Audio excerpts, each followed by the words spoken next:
David and Steve, you want to come up so we can introduce ourselves? So welcome everybody to Western's campus. It's nice to get something on this side of the state for a change, so we're excited to be here.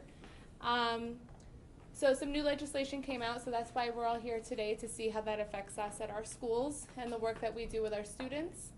So we'll do some introductions. Go ahead, Steve. Yeah, I'm Steve Armstrong. I'm a social studies consultant for the State Department of Education. Please don't hold that against me. I'm David Simon. I'm a senior lecturer in political science at Yale, but I think more to the point, I'm the director of the Genocide Studies program there. So I'll be talking about the meaning of genocide, as well as talking about some possible sort of avenues for content later in the event. Fantastic. And I'm Ann Tucci. I'm an adjunct here, but I also work at Danbury High School as their department head for the history department. Okay, so just a few things to think about before we get started. Ask yourself some of these questions, and then we can kind of discuss them. So does your school or district currently offer Holocaust education? You know, in your head, kind of do a yes-no checklist of like what you're doing and what you're not doing yet. And is it part of your curriculum? Indicate what grade levels, like think about what grade levels that you're actually doing some of this work.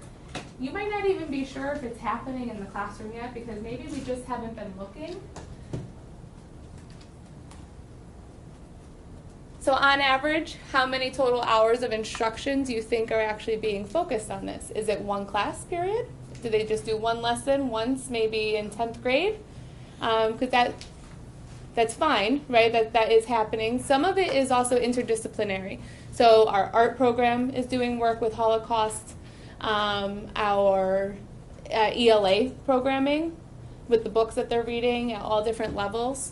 So one of the things to highlight here and think about, we might be doing the Holocaust, but are we doing genocide as well?